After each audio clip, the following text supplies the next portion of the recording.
Magandang araw sa inyo mga kababayan. Ako po si Banat Bay. At eto na nga, patindi ho itong pag-uusapan natin. Tila nagsimula na ang martial law. Naku po, naku. Bakit tuka nyo? Kasi marami yung nagko-komento. Ano to? Martial law na ba yung ginagawa ng gobyerno? Meron ng bagong panuntunan na gagawin daw ang gobyerno para ho pigilan ho ang mga kababayan natin mag-criticize. Naku, hindi maganda yan. Hindi maganda. Sila na ho ang magde-determine kung sino ang fake news at kung sino ang tama. Naturalmente, pagka laban sa kanila, sasabihin nilang fake news yan. Pagka kinriticize sila, sasabihin nila fake news yan. Naku, mukhang hindi maganda. At hindi lang po yun, mga kababayan. Meron na ho silang plano na kailangan irehistro na daw ho ang lahat ng social media accounts mo. Naku, talagang hakbang na ho ba ito ng martial law? Mukhang matindi na itong nangyayari sa ating bayan. Parang tama ho ata si Pangulong Duterte sa sinasabi niya that the president is gearing toward martial law. Nako, matindi. Yan ang focus nila ngayon. Kaya mga kababayan, sana ho ay tayo ay magbantay. Tayo ay talagang bantayan ho natin ang mga nangyayari sa lipunan dahil naku, iba ho na ito. Iba na. Ito, ibabalita na ho natin. Unang-una, syempre walang iba kung hindi ho itong si hari ng fake news. Hindi pala. Sorry naman. Hindi pala siya hari ng fake news. Reyna ng fake news. Hindi. Ikaw naman, Banat Bay. Hindi nga daw siya attack dog Kayo naman, sinasabi ninyong attack dog siya. Hindi naman ho daw siya attack dog. Siya daw po ay defense dog, Anyway, tingnan natin itong sinasabi ho ni Madam Vlogger na napunta sa Malacanang. Net 25. Yan. Yusek, kanina po nabanggit ni Acting Secretary J. Ruiz na I'm here po. Ang dahil natin ito. Na kailangan po pag-aaralan yung pagkakaroon ng regulatory body sa social media para maiwasan po malamang ng fake news. Can you elaborate po regarding dun sa kanyang binanggit na medyo hindi po... Alam niyo ba kung kailan ginawa yung MTRCB? Nung panahon niya, kinreate siya nung panahon ni Marcos. Yung senior, yung matandang Marcos, kinreate yan. Kasi may mga pumupuna sa gobyerno noong panahon nila. Marami hong mga iba't iba mula sa balita, mula sa sining, sa drama. Yan o talagang konteksto niyan. Yan o yung konteksto niyan kasi may mga pelikula noon. Kasi noon, kontrolado nila yung news di ba? So may mga ginagawang parang mga movies. At the same time, may mga yung live performance on stage na kumikriticize sa gobyerno. Ngayon, dun sa movies, yun talaga yung matindi dun. Siyempre kasi sa mga sinihan yan, marami yung nakakapanood sa television yan. Kaya nila kinreate yung MTRCB. Meron nga ho dyan sa parte ng MTRCB na nagsasabing kung ikaw ay para makakasira sa gobyerno, ikaw ay dapat ipagbawal. Parang ganun. May ganun din may ganun. Babasahin ninyo, makikita nyo ho yan sa ng MTRCB. So parang ngayon, inuulit pa ho nila. Proud pa ho sila doon. I have nothing against with MTRCB Ang akin, they're just following a law. Okay? Which is, sa totoo lang, sa tingin ko, that law is already, wala na ho sa hulog yung law na yon. Kailangan ng baguhin. May mga dapat ng baguhin. Hindi ko nga maintindihan. Bawal mag-criticize sa gobyerno para gawin nila ang tama. Para itong mga government official, gawin nila yung kanilang tamang trabaho at karapatan naman nating punahin sila dahil ho sila ay sinasahuran ng taong bayan. Pero yun pa yung ipagbabawal. Okay? Pero yung sugal, hindi pinagbabawal. Tataka ka Di ba? Yung sugal, lipa na. Wala ko silang inano dyan. Ang dami na hong namamatay. Marami na nagiging kriminal. Ang dami na hong nagugutom na pamilya. Pero kaliwat kanan ng sugal. Wag ho tayo maglukan mga kababayan. Mga putang ina ninyo. Sa totoo lang nakakabuisit ho kayo. Pasensya na ho Hindi ho ikaw madama minumura ko dito. Kayo hong buong entire government na focus so much on people who criticize the government. Pero hindi nyo fino-focus yung mga gambling online. Lipa na ho yan Diba? Lipa na ho yung online gambling na yan. Kaliwat kanan na ho nating nakikita yan sa ating bayan. Ang dami nang sinisirang pamilya niyan. Pero mas focus ninyo yung mga nagkikriticize sa gobyerno. Pangalawa, pang mas yung rampant na ayoko namang sabihin pero pambababoy sa ating mga kababaihan. Rampant na po yan sa social media ngayon. Formal na nga Magsusubscribe ka na nga Ayoko na lang banggitin yung pangalan pero tingnan ninyo, malala na. Alam mo yung mga panahon ganyan dati, tinatago pa Ngayon, isinasama na talaga doon sa pangpamilya. Di ba? Alam naman ho natin yung pangalan ng kumpanya na yun. That company before, what's really focuses so much on maayos na entertainment. Ngayon, wala na. Tsuktsakan kaliwat kanan. Pinagmamalaki pa. I mean, there are other things that you can focus on kesa yung ito nagkikriticize sa gobyerno. Di ba? Ang dami niyong pwede gawing batas para masupil itong gambling online at saka itong mga kalaswaan online. Again, hindi po ako nagmamalinis dito. Una-una, hindi po ako nagagambling. Okay? Malabo po yan. Kalaswaan, hindi rin po ako ano dyan. Kaya lang, hindi ko naman sinasabing ako'y malinis dyan. Hindi ko sinasabing ganyan. Baka sabihin, huwag lilinis-linisan ka. Hindi na sinasabi ko. Pero dapat yan, nakaregulate ng maayos. Regulate. Sa totoo lang, kahit bata, kaya mag-online nun eh. Di ba? Kahit ano eh. I mean, ang dami yung pwedeng gawin sanang batas tungkol dyan. Kaysa naman yung para lang pigilan ito mga nagkikriticize sa gobyerno. Tama, mali. Nakakainit ng ulo, shit. Masyadong kompleto kung paano po ang gagawin natin. Actually po, dapat makipag-ugnayan din po tayo, makipagtulungan po tayo sa mga mambabatas po natin, sa Kongreso. Kasi sila din naman po yung gagawa ng batas dito. Yung pong sinasabi natin na magkaroon ng regulatory body, sa palagay po namin ay napapanahon dahil tayo po sa mainstream media, tayo po ay sakop at nare-regulate po ng MTRCB. Kung tayo po ay miyembro ng KBP, meron pa rin po tayong KBP. So sa tingin po natin, sa ating palagay, ang pagkaroon ng regulatory body, separate na regulatory body for the social media, ay napapanahon din po para po maiwasan yung mga pang-aabuso. Hindi po natin pipigilan yung mga opinyon na naaayon naman po sa batas, kumbaga opinyon na lehitimo. Kung ito man ay kritisismo, yan po ay dapat lang na irespeto. Pero iba po kasi yung sinasabi natin na paninira ng walang basihan at kung ginagamit man po itong mga troll army sa paninira, ibang usapin po yun. Sandali. Kung troll army, bakit hindi nyo tanungin si Marcos? Siya nga mismo nagsabi niyan eh. Binabati niya yung mga troll eh. May video ho siya niyan. Ba't hindi nyo siya punahin? Yung boss mo, punahin mo. Ako, totoo lang against din po ako sa mga iba't ibang klaseng trolls. At pati fake news, ako totally against po ako dyan. Hindi ho ako hindi ako talaga pabor dyan sa mga gago na yan. Ako din, hindi rin ako pabor sa yung walang mukhang account kasi hindi kayang panindigan yung kanyang sinasabi. Hindi ako against, whether in my color or outside of my color. Ibig sabihin, kung political, same kami ng politika, ako talaga, sorry to say, pero hindi po ako agree. When you are in politics, especially giving opinion, pasensya na sa mga tatamaan mapasintabi na lang ho. Kung kayo may bibigay ng inyong opinion, dapat nakikita mo ninyo. Kasi this is about politics. Yung credential, alam ko, yung credibility, napaka-importante. Kailangan kaya nyong panindigan yung sinabi nyo. Kung hindi nyo kaya, wag nyo nang sabihin. Sorry pero that's the truth. Kung meron man pong troll army, pero Pero yung troll, balik tayo sa troll. Yung sa troll army po, alam naman po natin kung sino ang troll, di ba? Alam po natin kung sino ang troll dyan. Walang iba ko, hindi ho, ang Malacanang ho, ang may mga troll. Tingnan niyo sino yung mga pumupuri sa inyo. Tingnan niyo yung mga account. Kung hindi taga Zimbabwe, hindi, biro lang. Hindi ko alam kung taga kung hindi mga Indiano, kung ano-ano, di ba? Ay nako. Pasiya nila ay magpalabas at mag-share ng tamang balita. Hindi po yun pipigilan. Ang pipigilan lang po natin ay maabuso dahil po kapag po naabuso ito, mayroon po itong effect sa taong maaaring siraan, maaari ang mga organisasyon, ahensya na maaaring siraan o walang basihan. Malaki pong impact ito, lalo na kung paniniwalaan ng mga tao. So mas maganda po talaga na magkaroon. Yun lang po ang aming suggestion.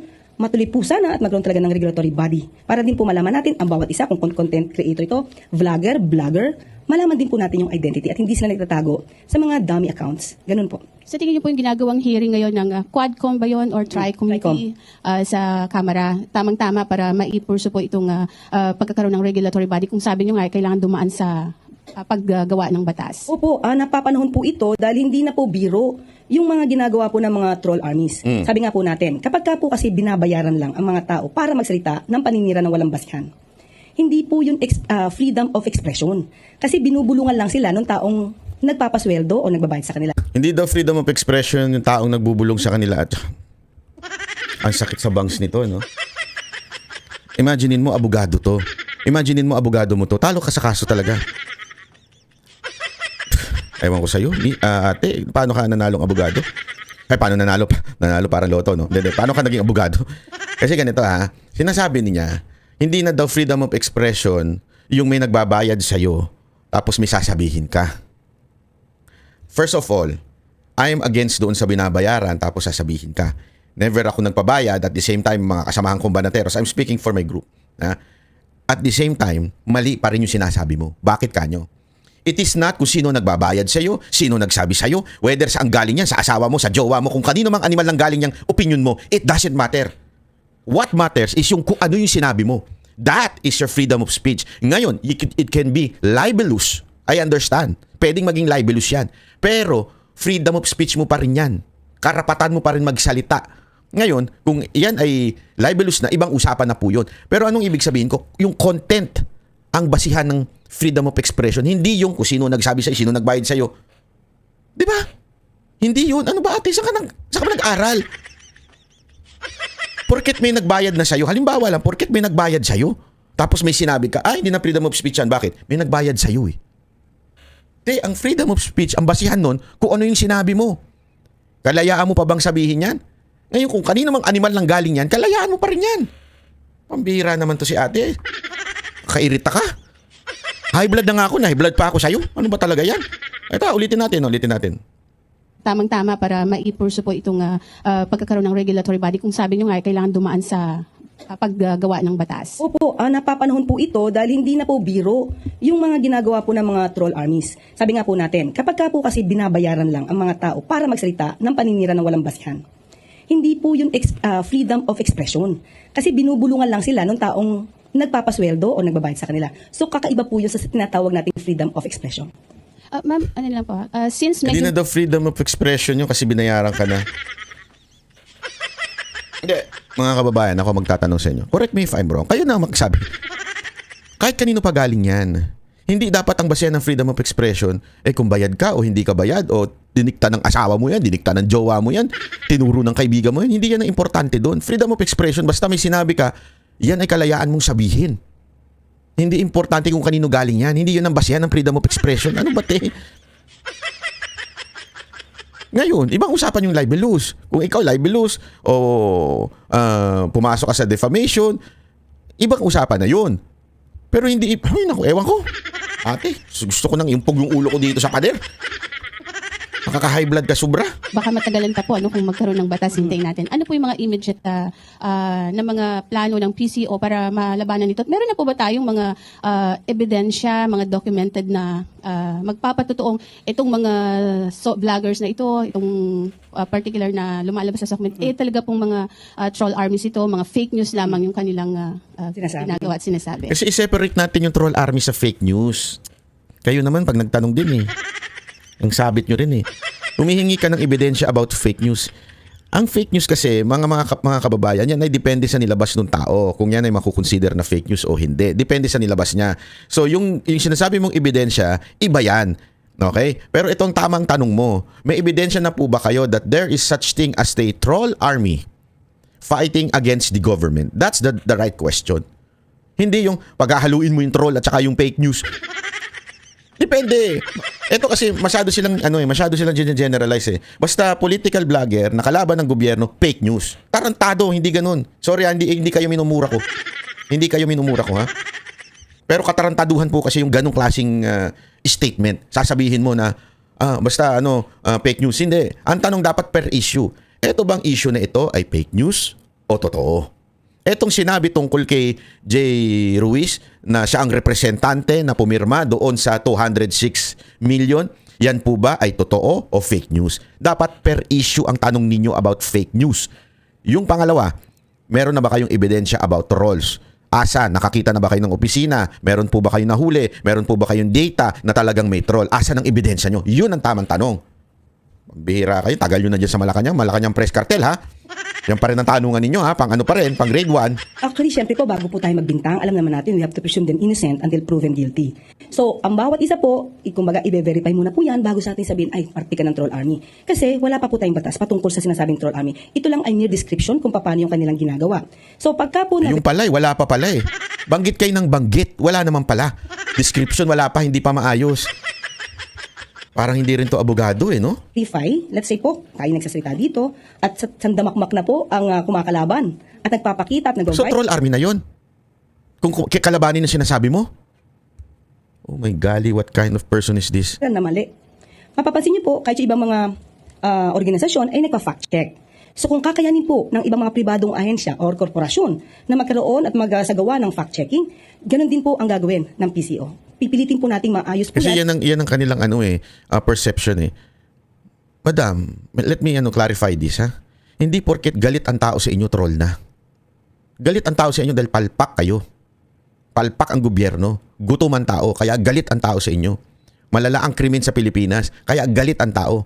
Tapos pag nag-comment kami, nag-comment ang mga taong real, this is real people commenting. OFW, real people commenting, sasabihin nyo, fake news. Kung hindi fake news, troll. Di ba? Kitang-kita natin yan sa social media. Pag pinagtatawanan sila, fake news yan, troll yan. Bakit hindi kayo tumanggap ng katotohanan? Bulag na kayo sa katotohanan eh. Bulag na kayo, na galit na ang taong bayan sa gobyernong ito. Bakit? Gutom na eh. Ang taas na ng bilihin. Ang hirap ng mabuhay sa Pilipinas. Ang taas ng bilihin, putang inang traffic yan, yung safety pa nila ay nakukompromiso na. Kaliwat kanan na makikita mong adik, pati sa social media. Dati nga sa karsada lang nagkakalat ang adik, ngayon pati sa social media na. Hindi ka ba magagalit? Tapos pag nagalit kami at nag-comment kami sa mga politiko namin, sasabihin nyo, troll? Paano maayos ang bayan natin? Kesa na makinig kayo sa mga Pilipino, sinashut off nyo lang by say, troll lang yan, basher lang yan. Leche, hindi basher ang mga taong nagsasabi. Nagalit na sila sa gobyerno, hindi basher yan. It's a reality na ayaw ninyong tanggapin. Kakainis kayo, kakagigil kayo ha. At mas isagawa na maayos. So far po wala pa kayong na-verify na masabi na ito talaga ay nagpapakalat? Wala. Wala nga sila may pakitang ebidensya eh. That there is such thing. Kasi when you say it's a troll, okay? Ibig sabihin, yan po ay grupo ng mga tao. Hired. Okay? They are hired. They have office. They have fake accounts. Fake, yung mga cellphone nila ay mapakarami compare sa isang tao lamang ay ginagawang, ewan ko, 10, 20, 50 na account. Tapos yan sila, magte-text sila o magme-message sila doon at babanat sila. Di ba? Yun ang masasabi mong troll. Kaya nga tinatanong nyo nung reporter may ebidensya na po ba kayo? Meron na po ba kayo nakita? Meron na read na may troll? Tingnan mo, bukas magkakaroon na yan. Fake news, troll army po itong mga ito. Wala pa po in particular, pero... wala pa. Sabi ko sa inyo daldal lang sila ng daldal eh. Puro talk shit lang eh. Wala naman palang ebidensya pa na may troll talaga eh. Alam mo, pag may nagalit sa inyo, huwag nyo kagad tawagin troll. Basher ko lang yan. Basher. Tanga. Talagang ibabash kayo. Kung mali-mali ang ito it's not just sa Malacanang to ha. Kunwari meron kang basher sa social media. May gago kang ginawa eh. Halimbawa, may pinost kang kagaguhan tapos magbabashin ka. Ay, troll lang yan. Hindi troll yan. Tanga ka kasi. May mga nakikita pa ako eh. Naghiwala yung magjowa dahil sa third party.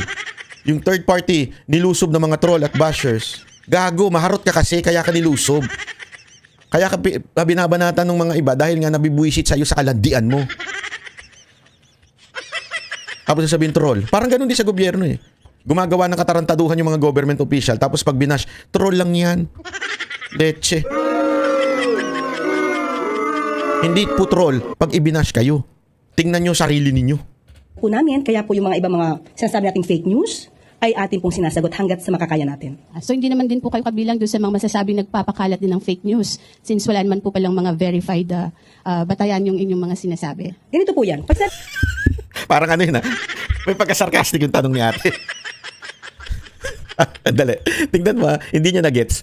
Pero may pagka-sarcastic yung tanong ni ate. Kasi parang sinasabi niya, so hindi kayo dapat matawag ding fake news kasi wala rin kayong basihan na sinasabi niyo may troll eh. Sino kaya to? Hindi niya na-gets ano? Hindi niya na-gets yung tanong, ulitin natin ha. Gawin ng PCO. Pipilitin po nating maayos po yan at mas isagawa na maayos. So far po wala pa kayong na-verify na masabi na ito talaga ay nagpapakalat ng fake news. Ayun. So wala pa pala kayong na-verify na ito'y troll or nagpapakalat ng fake news. Sabay ito yung tanong ha. Troll army po itong mga ito. Wala pa po in particular pero inaalala po namin kaya po yung mga ibang mga sinasabi nating fake news ay atin pong sinasagot hanggat sa makakaya natin. So hindi naman din po kayo kabilang doon sa mga masasabing nagpapakalat din ng fake news. So hindi po pala kayo kabilang doon sa nagpapakalat ng fake news. Bakit? Okay, ito ang sagot niya. Wala naman po palang mga verified batayan yung inyong mga sinasabi. Kasi wala naman palang batayan yung mga sinasabi mo. So hindi pala kayo pwedeng ihanay sa mga nagpapakalat ng fake news. Good job ate, good job. Good job ka. Ito po yan. Pag sinabi po nating fake news, alam niyo po Galito tuloy siya sa sagot niya. Meron na kayong naging basihan. Fake news, alam na natin kasi may dokumento. Halimbawa, sinabi ko po, si Miss Pia Ang gulo na ng usapan nila. ay dalaga. When in fact, there's a record na she's married. So, sinabi ko dalaga yan. Is that fake news? Of course, kasi may batayan. So, bago naman po namin sabihin na fake news, dapat meron po kaming batayan. Thank you po. So wala kang batayan. Kawawa. Ewan ko sa'yo, gulo mo kausap. Bigyan nga ito ng 20 pesos, bumili siya ng kausap. Nako, eto kasi, may plano silang gawin Magkaroon ng panukala na kailangan i-register mo lahat ng account mo. Alam mo, etong mga tao na ito, talagang sabit sila, no? Wala silang alam. Sorry. Kasi, wala ba kayong Facebook? There is such thing as submitting a photo in making an account. Ganito kasi yan Ang isumpina ninyo, yung FB, YouTube, at kung ano-ano pa. Kasi nakaka-verify naman ng account yan Meron niyang pagsasagbit. Matatag ka ng Ako, nabuwisit nga ako kasi yung Banat by Channel ko na kaka 1 million nga, biglang sinuspend naman kasi ang sabi doon, meron daw ano ba yun? Pretending to be someone. Sabi ko, meron pa bang ibang Banat by?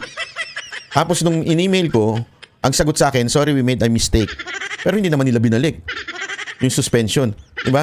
Anyway, ang punto ko dito, merong verification ang bawat SOCMED kung sino talaga yung tao. Nilalagay pa nga nila Kunwari may page ka. Yung page mo, Banat by. Nakalagay dyan kung kailan kinreate at sino yung nagkikreate. Ako, kung gusto ninyo, kasi dodoble-doble na naman yan ito kasi yung panukala. Panoorin muna natin. Panukalang Social Media Registration Act isinulong ng isang kongresista na layong paigtingin ang kampanya kontra disinformation at fake news. Sinala Lesmora sa Sentro ng Balita Live. Angelique, kung may SIM Registration Act, iginiit ng ilang kongresista na dapat ay may registration system na rin para sa social media. Yan ay isa pa yan. Meron niyang SIM Registration Act. Palpak naman. Tapos, gagayahin nila yung kapalpakan. Sa mo talaga, di mo alam kung paano naboto itong mga ito Palpak na nga yung SIM registration law. Ako, pabor ako doon Gustong-gusto ko yun. Pero palpak yung IRR niya, yung implementing rules and regulation. Palpak na nga yun. Gagayahin pa. Meron naman ng existing registration ng isang tao sa kanyang account. Meron ng existing. Okay? Ngayon, kung sinasabi ninyo na kailangan i-reveal yung pangalan, you should ask the social media platform. Hindi yung account. Kasi we are under that platform. We submit the necessary document on that platform. So dapat, ang i-require ninyong i-reveal kung sino yung mga tao na yun kung hindi yung social media platform. Sabihin nyo kay Google, sabihin nyo kay Facebook, sabihin nyo kay TikTok, gusto nyo mag-operate sa amin, required na ilalagay nila yung pangalan nila. Ibig sabihin, kailangan yung mga nag-submit sa inyo ng channel, gumawa ko ng channel, Banat by Channel. Itong Banat by Channel, ipapakita dyan kung ano yung pangalan ng tao na yun, real name niya. Yun ang i-require nyo, yung platform. Hindi yung gagawa na naman kayong batas na kailangan i-rehistro social media. iba yung malabanan ang pagkalat ng fake news sa bansa. Sa isang press conference dito sa Kamara kani-kanina lamang, parehong binigyang diin na House Deputy Majority Leader Paulo Ortega at House Committee on Women and Gender Equality Chair Geraldine Roman na napapanahon na para sukuin ang fake news at disinformation sa Pilipinas. Ayon kay Ortega, dapat ay maging mapanuri ang ating mga kababayan sa mga nakukuhang impormasyon lalo na ngayong panahon ng kampanya para sa Hatol ng Bayan 2025. Mungkahin niya, kung may SIM Registration Act, dapat ay may Social Media Registration Act na rin bilang bahagi ng mga hakbang ng pamahalaan kontra fake news. Ang dami na kasi umanong nagtatago sa fake accounts na naghahasik ng maling impormasyon. Sang-ayon din dyan si Congresswoman Roman na iginiit na maghahain din siya ng panukala ukol dito. Mainam din nila ang pagbuo ng isang konseho para mapaigting ang pagbabantay sa social media at sa mga impormasyong lumalabas dito. Grabe, mukha talagang no? Parang ang nila dito, martial law na talaga ang datingan, no? Pag kung criticize ka, yari ka talaga sa gobyerno, re-regulate ka. Ang bahagi ng pahayag ng mga kongresista. Nakakalungkot na ganito na po yung napuntahan. Tapos parang ang saya-saya pa ng mga ganitong tao sa ginagawa nila. Kaya sobrang nakakalungkot na it's not the real, hindi yung totoong sarili nila yung pinapakita nila dito Hindi, ako against ako diyan, hindi yung sarili nila pinapakita. Against talaga ako diyan. Dapat talaga ipakita sarili. Pero alam mo, Brad, gawin mo trabaho mo, ligtas ka. Baka purihin ka pa ng mga tao. Gawin mo yung trabaho mo, magtrabaho ka kasi. Eto ka na naman, bumabanat ka na naman Magtrabaho ka, hindi yung puro daldal lang dyan. Baka nakamaskara kasi sila sa social media. Hindi ako nakamaskara. Magtrabaho ka lang, pupurihin kita. Ganyan ang Banateros, pag tama palakpakan, pag mali banatan. Gawin mo lang, magserbisyo ka lang sa taong bayan, pupurihin kita. Papalakpakan kita. So, kayo yung mga trolls, yung mga masasamang intensyon, mga fake news kayo. Fake you. Ngayon na naman. Parang SIM registry. Papatawan na naman siya. Ano na naman siya, parang sanggano na naman ng dati. Fake you. Registration nga yan Ganun talaga You have nothing to hide. You have no hidden agenda. You have no intent to maliciously deceive the people or to, serve the interests of certain parties unscrupulously. Wala ka dapat katakot. Pangatawanan mo. Angelic, bukod sa issue ng fake news ay natalakay din ang iba pang usapin sa press conference dito sa Kamara tulad ng nalalapit na eleksyon ng impeachment at iba pang mahalagang usapin ngayon patungkol nga sa Hatol ng Bayan 2025. Ito pa, isa pang balita tungkol ho dito sa fake news na to ha. Kasi talagang gigil na gigil sila eh. Alam mo kung bakit? Nakakaapikon nga naman yun. Totoo naman, aminin na natin, nakakapikon po yun mga kababayan, yung galit na galit sa iyo ang taong bayan. Huwag kayong titigil. Karapatan nyo yan. Protektado ng ating konstitusyon yung ginagawa ninyo. Huwag lang kayo mag-iimbento. Ako, galit ako sa mga chismoso-chismosa. Alam nyo yan. Marami na ako nakaaway. Kapartido o hindi kapartido, dami na ako nakaaway. At paninindigan ko yan. Wala akong pakialam kahit sino pa yan. Basta nagpakalat ka ng fake news, fake you. Ako lang ang pwedeng gumawa nun, congressman. Hindi ikaw. Congressman ka, tapos ganyan ka magsalita. Hindi, totoo naman eh. Ako, galit ako dyan. Pero mga kababayan, yung magalit ka sa nangyayari sa lipunan, magalit ka sa gobyerno, ilabas mo yung saloobin mo sa gobyerno, yan po ay karapatan mo. Karapatan mo yan. Ba't di ka magagalit? Gutom na tayo. Ako, di pa kumakain. Hindi. Ba't kayo magagalit? Ang mahal-mahal ng presyo ng bilihin. Ba't hindi kayo magagalit kung ang peace and order sa Pilipinas talagang lumala na? Hindi na peace and order. Puro crime na. Yung shabu, hindi na nagsarsada. Nasa social media na nagsashabu. Bakit hindi ka magagalit doon? Ano to? May nagsasabu. Nakakatuwa. May nagsasabu. Ganon? Gusto mo ganon? Diba? Anak kayo ng weteng, di ba? Imposible naman ganon ang reaksyon nyo. Wow. Ito pa. May isa pang plano tong si Remulla. Siya daw naiwan. First, the new communications secretary is pushing for a stronger fight against fake news. Has the president already instructed the DOJ to file certain cases against any individual or group that may be propagating? That is a concern that we also have in the DOJ. Fake news is something that should not be countenanced or it should not be tolerated because it's actually a great disservice to the country, and making people believe things that are false, I think, is a sin against our country. So we have been studying ways to combat fake news. Well, we're looking at the cyber libel laws and other cyber laws. If there's a need to amend it, we will recommend amendments to the law. Is there a target date as to when these cases would be filed? Or Ito na naman si Remulla, no? Tatanong kung may target date. Huwag mo nang tanongin, te. Ilang beses na nagsalita ng target yan eh. Target date, oh. Sa katapusan, mahuhuli na. Oh. Di ba kahit nga kayo, na fake news kayo? Naalala nyo, inabangan nyo yung... Sino ba yung inabangan nito? Si Tebes ba yun? Inabangan nyo sa airport, nauuwi na. Tapos pagdating nung araw na yun, walang dumating na Tebes. Nakailang fake news na ho kayo? Galing sa DOJ. Hindi, totoo ha. Sorry to say ha, Secretary Remulla ha. Pero ang dami mo nang sinabi na walang nangyari, hindi naman lumabas. Yung sinasabi, may una ka pa sinabi nun, video. Di ba? Wala naman lumabas. Yung pauwi na si Tebes, mahuhuli na si Tebes, pauwi na si Tebes. Puro ganun. Wala naman nangyari. Question, Secretary, is that considered fake news? O budol news? Hindi, ako nagtatanong lang ako, Secretary Remulla. All the promises na sinabi ninyo at hindi natupad, anong tawag niyo ho doon? There's no target date.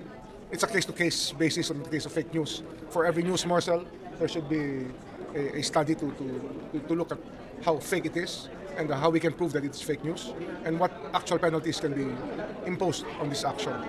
are there priority platforms that you are looking at, TikTok, Facebook, X? I think it's more in social media that this is happening. But it's also much more on social media. I think cyberspace is the place where fake news abounds. Are we putting a focus on bloggers or any other sectors in particular? We are not exempting anybody, nor are we hot on the eyes of anybody. Everybody who dabbles in fake news has to be investigated and charged. Properly. Related na po siya gano'n. Since parang po na election, meron po bang coordination pagtutulungan with COMELEC para sa pag-file nila ng mga violation ng cybercrime? Yes, we have a memorandum with the COMELEC on this matter. We will be awaiting the cases to be filed against those who violate the law, on, especially our cyber crime laws. Ay nako, alam mo, sa totoo lang, pati yan sa COMELEC, may konting problema dyan kasi sinampahan nila ng kaso yung isang abogado na nagsabi lang ng ito yung maaaring gawin ng mga hacker.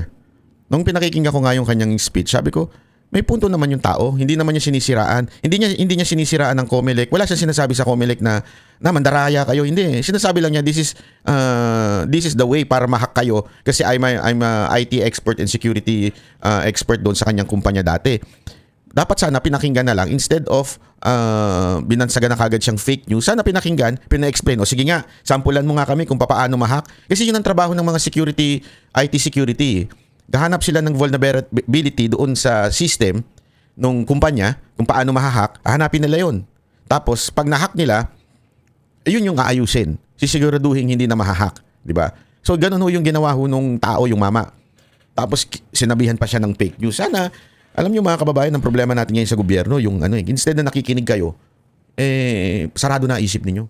Diba? Instead na nakikinig kayo, sinarado nyo na isip ninyo at ayaw nyo ng pakinggan ng taong bayan, tapos tatawagin nyo na lang kung ano-ano. Tapos ito, aamendahan na naman ng batas.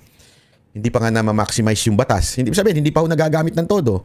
Sa totoo lang, ang dami pang pwedeng gawin dyan kung talagang gustong may mga ways na para sa kasuhan. Hindi ho yung batas, hindi ko sinasabing amendahan ng batas. Yung pag i-implement ng batas. Ang daming way para maayos yan Sana yan ang i-focus. Diba? Secretary Remulla, sana paigtingin ninyo ang NBI. Kasi ako, as far as nung panahon pa nga, in fairness, this is not the time of Remulla. Okay? Nung panahon, nagsumbong pa ako sa NBI, Cybercrime Division. Wala naman nangyari. Di ba? Kasi may nagbanta, sinend ko sa kanila para tignan. Wala naman nangyari. I mean, sana, yan yung paigtingin nila. Pag may nag-report, action kagad.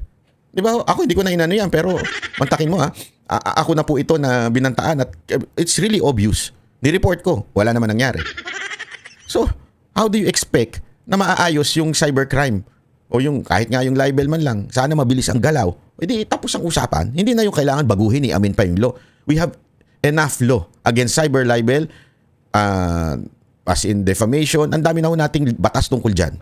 Sir, those using yung aliases as super blogger names, yung aliases as bloggers, Okay. anonymous bloggers, may liability ba yun? Usually they don't use their real names. Well, if we can have a recording of what they do, then it's easy to do to identify these people. And we should all be responsible people. We should be responsible for our own utterances. I think that is the most important thing. Well, the appeal process in Timor-Leste. Yan, tapos na. Hindi. Sa Timor-Leste na naman siya. Kawawa naman. Ibang topic natin yan Pero ganoon na nga po mga kababayan. Ito ibantayan natin kasi yung hakbang na ginawa ng Marcos Sr. noon, kaya naglagay ng MTRCB ay tila ginagawa ngayon. In different areas. Dati, movies, TV, ginagawa yung pagre-regulate. Ngayon, gusto na nilang i-regulate ang lahat ng social media. That we all know, it's because marami ang nakikriticize sa gobyerno. Mga madam, mga government official, instead of regulating the social media, why don't you just listen to the social media? Why don't you just listen to netizens? Huwag na tayong paikot-ikot. Paikot-ikot tayo sa problema dito. Makinig na lamang po tayo sa mga netizens. Tapos magtrabaho kayo, wala na magkikriticize sa inyo. Tapos ang usapan. Kasi kami sabi ko nga sa inyo, pag tama, pinapalakpakan namin kahit anong kulay niyan. Wala akong pakialam kung Marcos loyalist yan. Basta tama ang sinabi niyan, papalakpakan namin yan. Di ba? Kaya kahit nga kami, di ba? Meron kaming siyam yung senador ng PDP. Kami, sino sinama namin? Yung kinagagalit ng iba.